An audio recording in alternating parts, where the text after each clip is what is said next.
उज्जैन में सिंहस्थ कुंभ 2028 से पहले अखाड़ों में बड़ा धार्मिक व संगठनात्मक विवाद सामने आ गया है। स्थानीय अखाड़ा परिषद के भंग होते ही शैव और वैष्णव अखाड़ों का विभाजन स्पष्ट हो गया। वैष्णव अखाड़ों ने तुरंत अलग होकर रामेश्वर दास महाराज को अपना अध्यक्ष चुन लिया। इस बीच अखिल भारतीय अखाड़ा परिषद के अध्यक्ष रविंद्रपुरी महाराज ने प्रेस वार्ता कर साफ कहा कि शैव अखाड़े अब सिंहस्थ की तैयारियों में हस्तक्षेप नहीं करेंगे।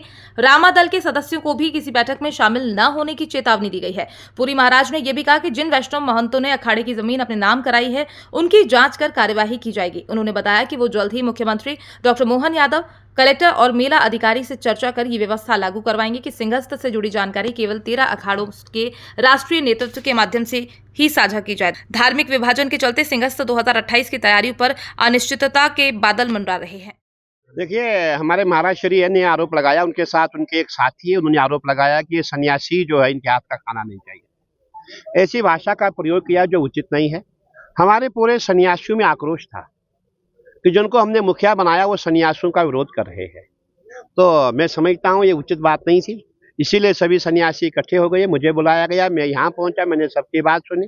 देखिए, हमारे हरिद्वार में भी अलग अलग परिषद है। हमारे हरिद्वार में अखिल भारतीय अखाड़ा परिषद भिन्न है और वहाँ पे अखिल भारतीय वैष्णव परिषद वो अलग है। और जो यहाँ काम करने वाली परिषद है वो अखिल भारतीय वैष्णव परिषद होगी, ना कि रामदल होगा। भगवान राम को नमन है, भगवान राम को प्रणाम है, लेकिन जो कार्य करेगी वो वैष्णव अखाड़ा परिषद काम करेंगी। उनके मुखिया जो है श्री महंत राजेंद्र दास जी महाराज है, वही शासन प्रशासन में बात करेंगे। उनके साथ हर अखाड़े से 2-2 व्यक्ति नियुक्त किए जाते हैं, हमारी परंपरा है। और बाकी आप आश्रमधारी, आप आश्रम की बात करें, हमें कोई दिक्कत नहीं है, लेकिन आपने सन्यासियों को बहुत ठेस पहुंचाई, मुझे बहुत बिल्कुल हमारे यहाँ हमारे उज्जैन में बहुत संत है जिन्होंने अखाड़े की जमीन अपने नाम की है। इसलिए मैं कहना चाहूँ, चाहे वो सन्यासी हो, कोई भी संप्रदाय हो, हमारे भी संत हो सकते हैं जिन्होंने भी अपने नाम जमीन की, जमीन आपकी नहीं, आपकी भूमि नहीं है, उनको तुरंत अखाड़े के नाम पे करना चाहिए। देखिए, आपके नाम भूमि है, इसका अर्थ हुआ अखाड़े का कोई उसमें अधिकारी नहीं है। और जहाँ अखाड़ा होगा, अखाड़े की भूमि है, उसका अर्थ है कि भाई ये